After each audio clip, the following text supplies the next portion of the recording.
It's lights out and away we go for one more time in 2012. Great start from Hamilton. What a start from Massa, already ahead of the two Red Bulls. Fernando Alonso goes around the outside and Sebastian Vettel has already lost places, getting caught in no man's land on the inside. Hamilton squirms away from Massa and... Baby, it's 3 a.m.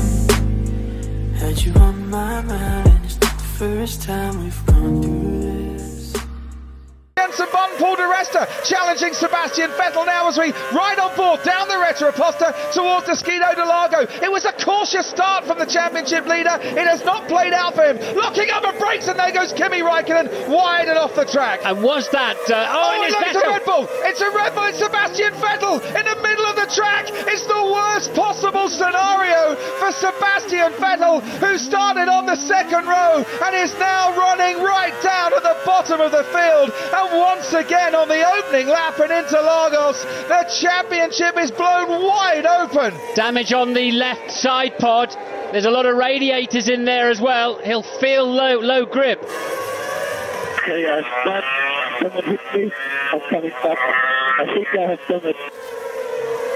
Oh, absolutely heartbreaking for Sebastian Vettel. His teammate Mark Webber being challenged by Fernando Alonso. Felipe Massa just ahead us. Jenson Button has now got back past Felipe Massa. Mark Webber's getting a great tow now. Up the main straight we go. Massa from Webber, and Webber pulls out onto the right hand side, and he might be about to make a move. And here goes Fernando Alonso down the inside, and Alonso has put himself up into the podium positions by the end of the first lap.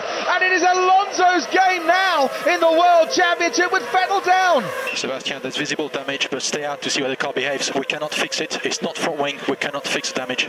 Sebastian Vettel almost got covered and then blocked, didn't he, by his teammate? Yeah, he did get a good start, as I thought, but then he looks like he's having to lift out for Mark Webber there, and that's when they steamed all around the outside, and it cost him dearly. Nearly cost him his front wing there against the Force India. Now look for Räikkönen braking late. There you go. Almost took out Vettel. That's why he had to move wide, and it was Bruno Senna that went into Sebastian Vettel not once but twice, and Senna then trying a bunny hop over the rear wing of the Sauber. To be fair, I think it was Vettel turning in on Bruno Senna. He's turned in from very wide on the track, and there were already cars up the inside of him. That's not Senna's fault. If he did finish third, then Vettel only has to be 10th or better, and a big lock up there. But he's gone straight on. Alonso's gone straight on. Brake too late. Track's obviously a bit slippery. Here comes Mark Webber. So Hülkenberg is through. And this is a replay from early on at the end of the first lap when Alonso took the pair of them in one move that put him up into a World Championship position. And this is where he went off the track, locked up into turn one, and he'd be mighty glad, Fernando Alonso, that is not grass down there now, and it's concrete, and he could come onto the track, only losing the one position to Nico Hülkenberg. And here now comes Fernando Alonso, who's 5 seconds behind Hülkenberg. And Vettel then has gone over the line in 8th place. Vettel up to P8. And Fernando Alonso also in for intermediate tyres as the pit crew get to work. Also coming in, Paul di Resta into the pits.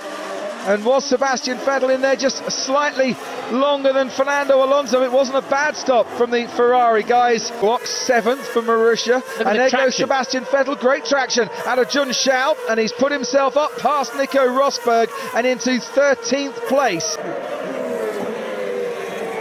It's Vettel then 8th, he's up to 8th now, so just 2 places behind Massa. He's been warned. Massa's been blocking for Alonso, which he was pretty feisty with it as Kobayashi goes through. There's Massa, he's on slicks.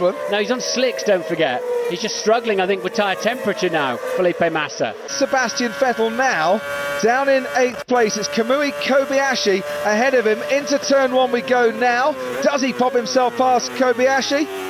He does pop himself past Kobayashi, so he does it again, up into 5th place. We've got drivers out there now with different scenarios, and Jenson then getting a little bit out of shape there, and that's put Hülkenberg onto him. Might well be an easy pass down the outside. Jenson's going to have to get brave on the brakes, chooses not to do so. Hülkenberg takes the lead. We can go racing once again here in Sao Paulo.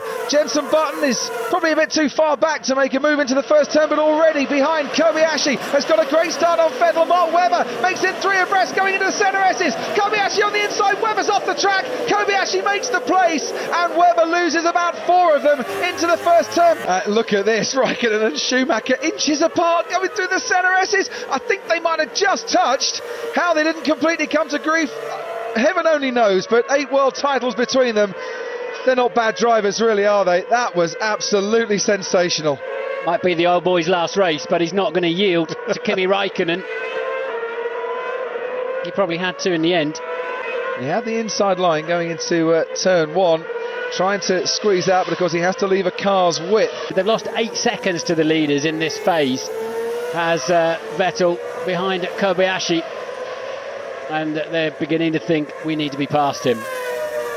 Yep, 21 seconds down on the leader, Nico Hülkenberg, who had money on him becoming the leader of this race. And I wonder if he's lost the lead, hasn't he? Yeah, he's got on the white line. Not our leader anymore. There goes Lewis Hamilton.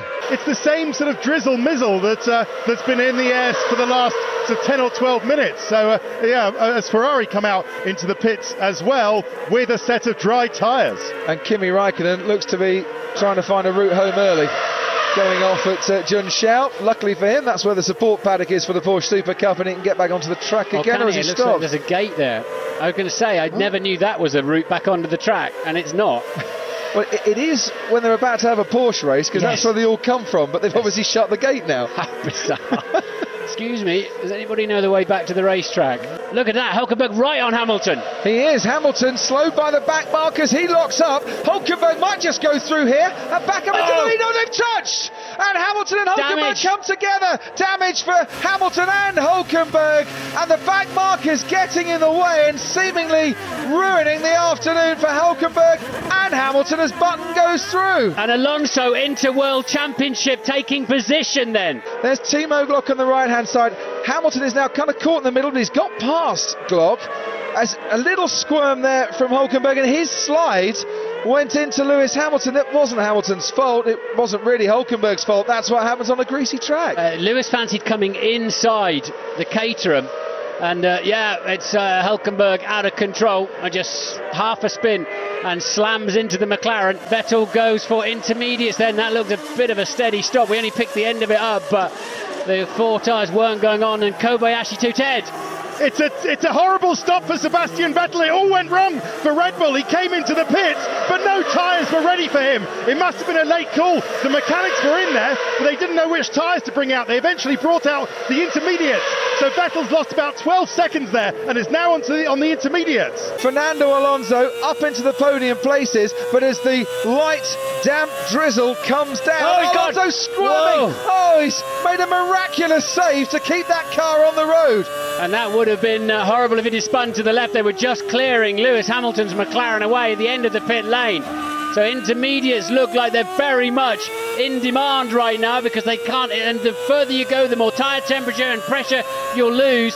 But will he want to hang on to this? Right now he's in a World Championship position. Let's watch Sebastian Vettel's pit stop. They're still running out with the tyres. Eventually they come.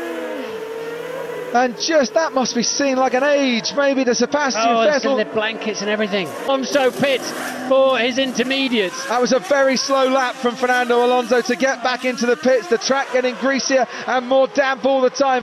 Anything could still happen here. We've got to get the 71 laps. 2 points being scored for Vettel, 12 points being scored for Fernando Alonso for 4th place. There's Kobayashi on the left-hand side.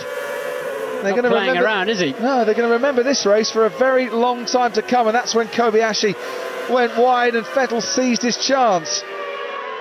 There's another angle. So Kobayashi goes wide initially, and then Vettel sort of mugs him on the inside, and he's then going to go completely wide.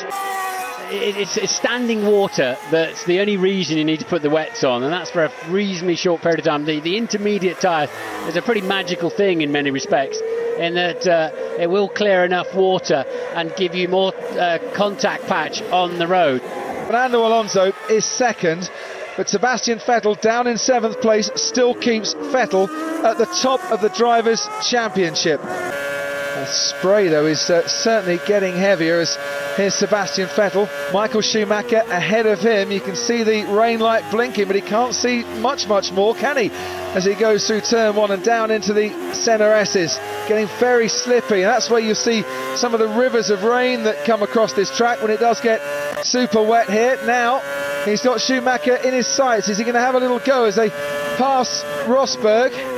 Schumacher on the outside keeps hold of that 6th place. Well, Schumacher says he's very proud of Sebastian Vettel and what he's achieved. I don't think he's going to be making life too difficult for him. And he hasn't made life too difficult for him. Paul di Resta has crashed right at the final turn here. Double waved yellows. It's a safety car. We're going to finish this race. We're going to finish this championship season behind the safety car because of a crash for Paul di Resta and a fairly nasty whack into the wall as well. That will mean that Sebastian Vettel will become world champion here. As we watch the replay of di Resta, just a passenger, Martin. Yeah, just got away from him, one of those little tiny left kinks coming up the hill. And I don't know if he just touched the line somewhere on the inside, but back end just stepped out on Paul di Resta. Let's see our race winner, Jenson Button, for the 3rd time this season.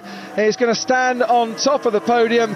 It's lucky P2 spot again here at Interlagos. He's not going to fly past the checkered flag in the way that he would have expected, but it's Jenson Button that is going to win the Brazilian Grand Prix at Interlagos. It's almost a cruel for him, but he can see now the checkered flag, and he finishes the season on a high. Absolute despair for his McLaren teammate Lewis Hamilton, who didn't finish the race, retired after a crash when leading. Button wins, Alonso 2nd, Massa 3rd, and we look now for the man who's once, who's twice, and is 3 times a world champion. It is Sebastian Vettel for Red Bull. 3 constructors titles in a row, 3 drivers championships in a row. It's trebles all round for Red Bull. You're the world champion. You're the triple world champion, Sebastian Vettel. You are the man. You're a triple world champion. Oh my God, guys.